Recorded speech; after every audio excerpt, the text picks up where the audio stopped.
Number 1 के सभी मतदाताओं को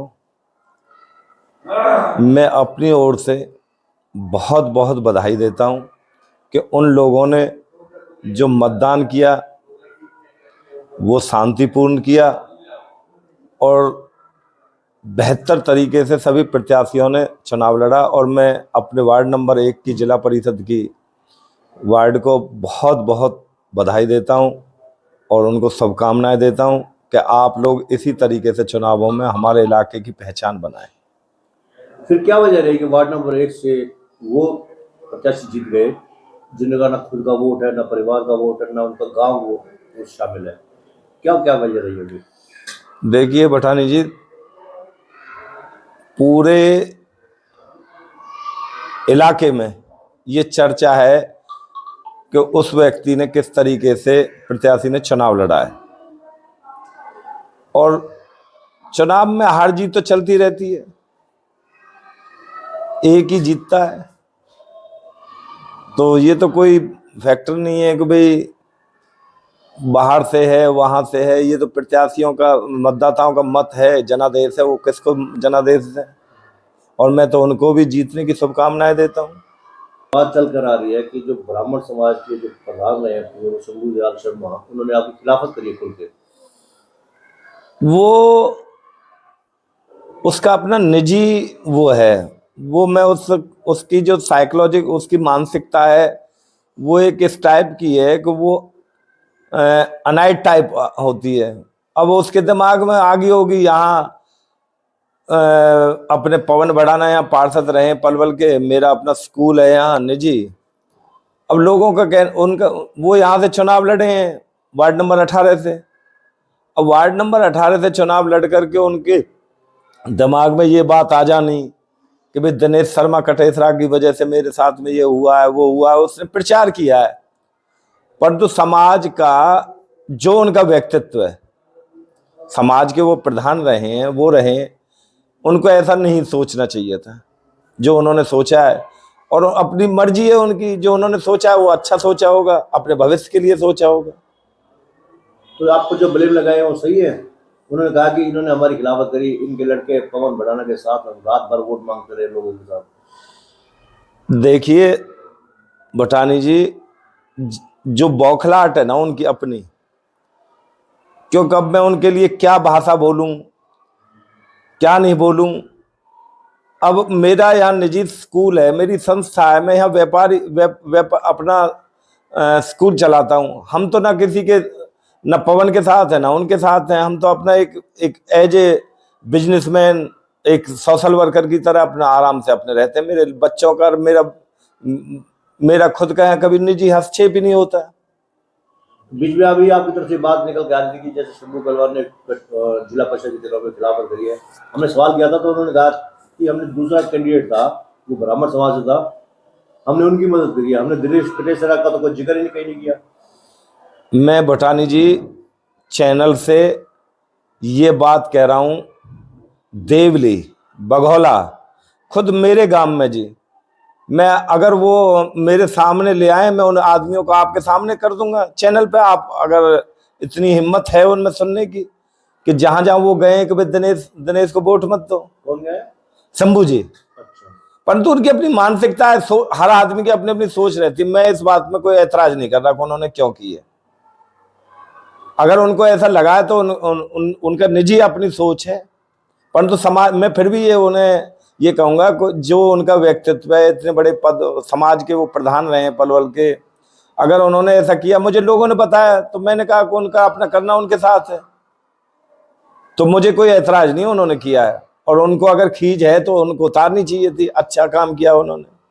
आपने चुनाव प्रचार के दौरान ये भी बात कही थी कि अभी तो ये तैयारी है जिला परिषद की, चुनाव जीतने के बाद विधानसभा की तैयारी 2024 की।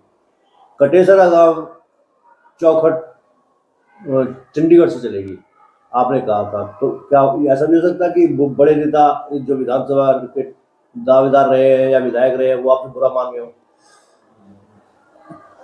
बोटानी जी, आप मेरे चुनाव की कंपेनिंग कर रहे थे, सबकी, मेरी नहीं, सभी प्रत्याशियों की कर रहे थे कि सभी पृथला में जितने भी प्रत्याशी थे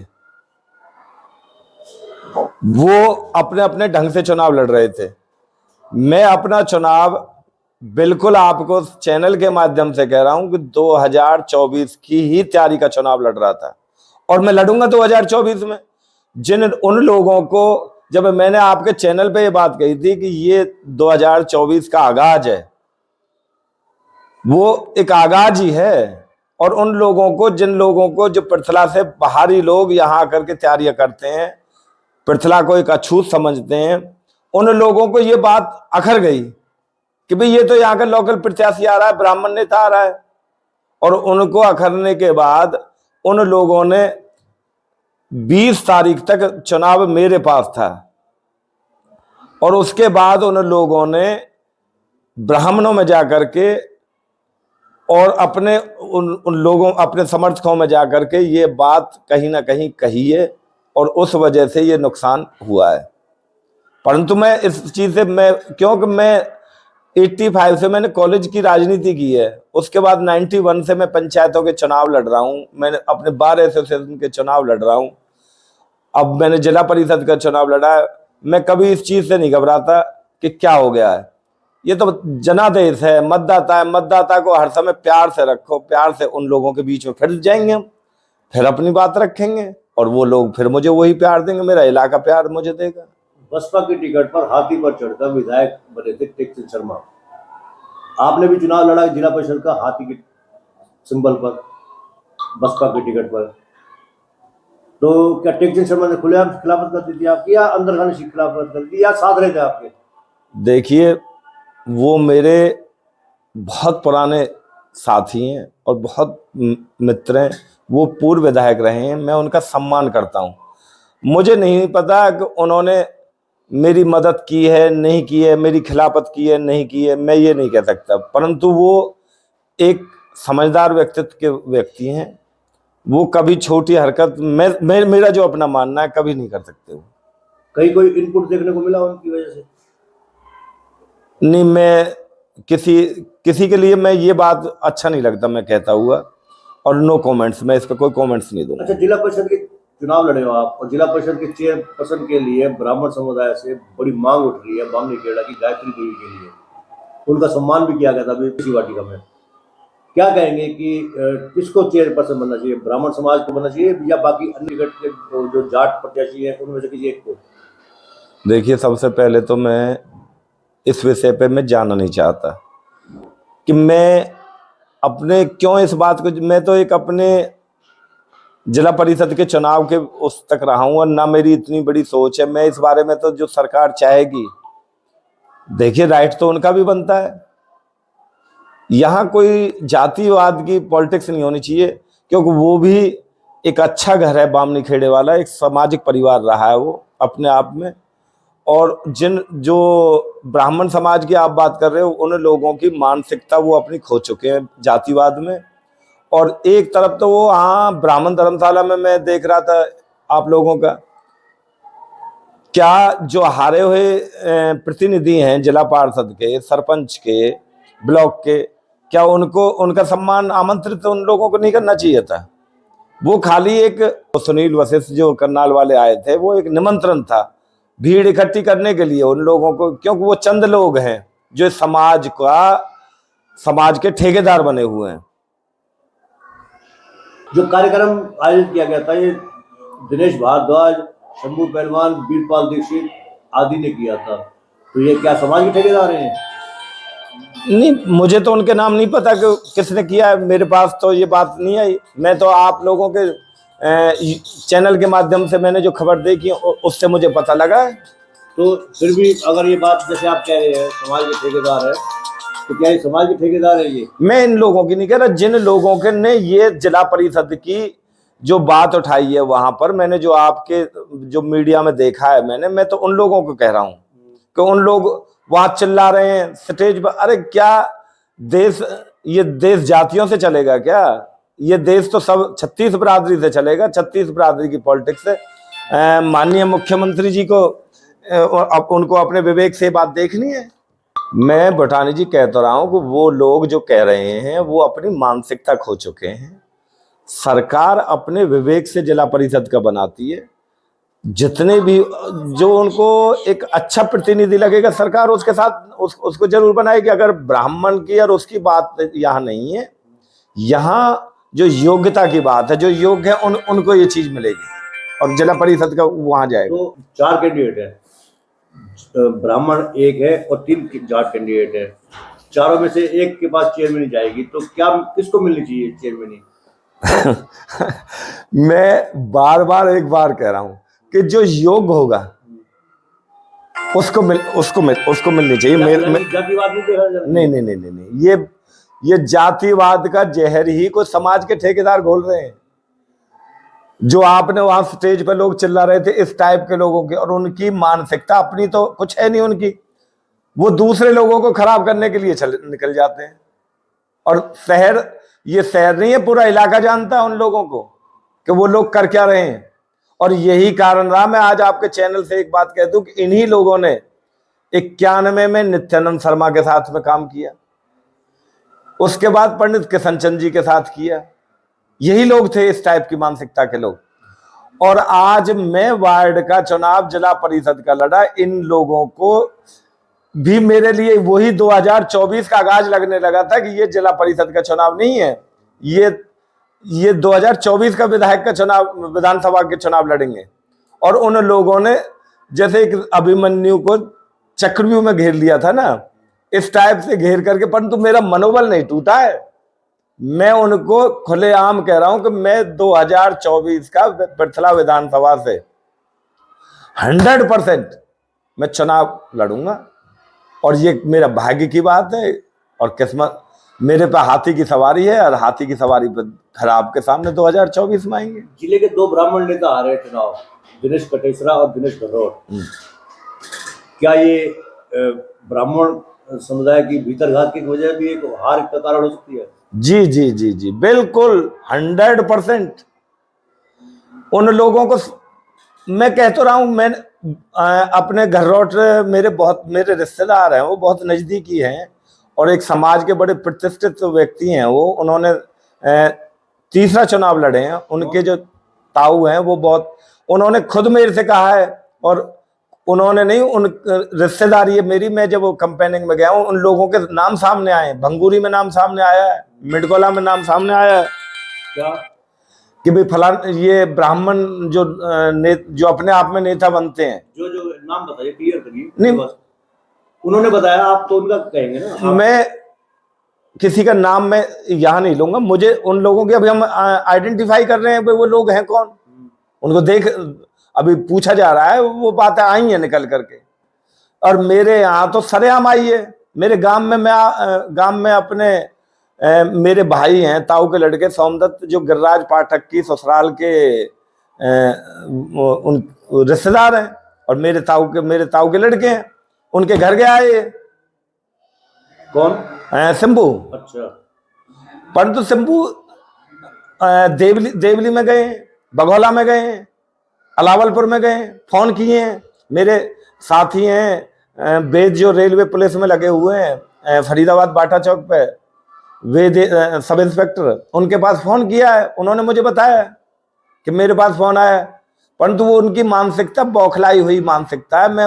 I am not the consider in the any person Shambhu, परंतु मैं इतना जरूर कहूंगा कि जो उनका समाज ने, उनका व्यक्तित्व है, उनका जो एक समाज ने उनको बहुत बड़ी जिम्मेदारियां दी हैं, उनको ऐसा नहीं करना चाहिए किसी के साथ कि वो क्या कर रहे हैं।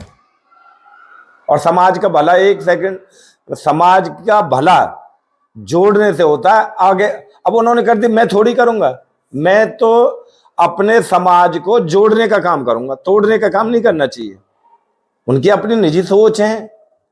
मैं अगर मुझे कहीं अगर जरूरत मिलेगी तो मैं अपने समाज को जोड़ने का काम करूं। तो 11 तारीख को महाकुंभ हो रहा है, ब्राह्मण महाकुंभ, परशुराम महाकुंभ हो रहा है करनाल में। सीएम मनोहर लाल चाहते हैं निमंत्रण देने के लिए, क्या उसको सफल बनाएंगे आप? नहीं, मेरी संज्ञान में ये बात नहीं है, ना हमारे पास कोई इस टाइप की निमंत्रण था। अगर समाज का हो रहा है, ये देश और ये प्रदेश और हम सब एक समाज के अंदर जीते हैं। अगर हो रहा है तो मैं उसका सम्मान करता हूं। अगर मेरे पास कोई मुझे जरूरत होगी तो मैं उनके सहयोग के लिए मैं खुद उनके सहयोग करूंगा, और मेरे से जो बनेगा वो मैं भीड़ को, अगर मेरे पास कोई कॉल आएगी, समाज का कोई हमारे व्यक्ति अगर इतने सम्मान की तरफ जा रहा है, मुख्यमंत्री जी का आप कह रहे हैं, मेरे संज्ञान में तो नहीं है, मुख्यमंत्री जी का सम्मान हो रहा है तो करना चाहिए, और मुझे भी, मैं भी सहयोग करूंगा अगर मेरे पास कोई बात हो। शंभू पहलवान को निमंत्रण दे चलने के लिए तो आप जाएंगे? शंभू पहलवान कौन है जी? वो भी संयोजकों में से एक है। नहीं, अगर वो हैं तो मेरे भाई हैं, वो बड़े हैं और वो समाज पूर्व प्रधान रहे, अगर वो कहेंगे तो समाज के लिए हम, वो थोड़ी हैं।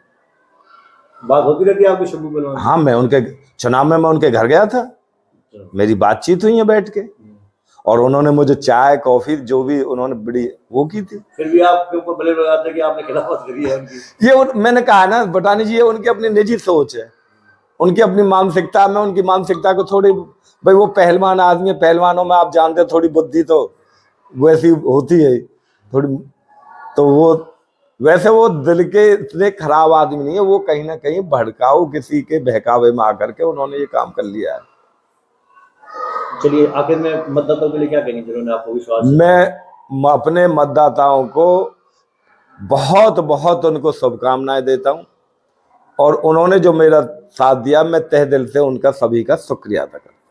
यही बढ़कर आगे 2024 में मतदाता होंगे तो उनके लिए क्या कहेंगे आप? ये जो मुझे 4400 कुछ वोट मिली हैं, आप देखना ये 44,000 वोट में तब्दील होंगी, और मैं वहां का लोकल नेता मैं ही हूं, दिनेश शर्मा, जो उस आदमी की खिलाफत होती है जिसमें कुछ दम होता है, जिसमें दम ही नहीं है उसकी खिलाफत क्या है? तो मेरे अंदर जितने भी लोग थे, उन्होंने, अगर आप कह रहे हैं खिलाफत की है, तो उन्होंने मेरे में कोई ना कोई दम देखा होगा, और उनको ये बात आई होगी कि 2024 का दिनेश चुनाव लड़ेगा। तो हार से आपका मनोबल नहीं टूटा है? मेरा कभी भटानी जी, ये हार जीत तो एक सिक्के के पहलुओं, कभी टूटना नहीं चाहिए, जीत तो एक ही होगी ना, आगे प्रयास करेंगे, अच्छी बात है ये तो, क्या हम लोग मतलब ये क्या कहेंगे आप हार जीत को लेकर? हार जीत से मैंने बताया ना जी, मैं 85 से कॉलेज, एसडी कॉलेज के टाइम से ही मैं छात्र राजनीति कर रहा हूं, और मुझे इसका बड़े नजदीकी से पता है, ये जनता का जनादेश स्वीकार करना चाहिए, हार जीत पे कभी नहीं जाना चाहिए, ना ही कभी द्वेषता रखनी चाहिए। चुनाव है, अब जो प्रत्याशी हमारे यहाँ जीता है, अगर मुझे कोई अपने वो जीत के किसी प्रोग्राम में अगर वो मुझे आमंत्रण करेंगे तो मैं उनके यहाँ जरूर जाऊंगा, और मैं जब अपने बूथ से निकल रहा था काउंटिंग के दिन, मैं उस दिन भी उनका शुक्रिया करके आया। इब्राहिम, ये जो भीमराव अंबेडकर जी हैं, इब्राहिम लिंकन हैं, विवेकानंद जी हैं, ये लोग महापुरुष हैं, इनसे हमें प्रेरणा लेनी चाहिए। उनके जो इतिहास लिखे हुए हैं, जो उनके बारे में हम जीवनियां जब उनकी पढ़ते हैं, चौधरी देवीलाल जी हैं, मैं बड़ा प्रभावित हूँ उनसे, चरण सिंह जी हैं, मैं बड़ा प्रभावित हूँ, उन लोग लाल बहादुर शास्त्री जी हैं, उन लोगों की हमें बुक्स पढ़नी चाहिए, जब तो हमें प्रेरणा मिलती है, और हमारा प्रेरणा मिलने से राजनीतिक आदमी का मनोबल बढ़ता है, और वो जरूर आदमी को उस स्टडी की तरफ जाना चाहिए। नीचे जो आप देख रहे हैं YouTube चैनल, इसको आप लाइक करें, सब्सक्राइब करें, कमेंट बॉक्स में जाकर एक प्रतिक्रिया अवश्य दें, और इस लिंक को आप ज़्यादा से ज़्यादा शेयर भी कर दीजिए। वोकल फॉर लोकल के लिए आपका इतना सहयोग हमें चाहिए। धन्यवाद। जय हिंद, जय भारत।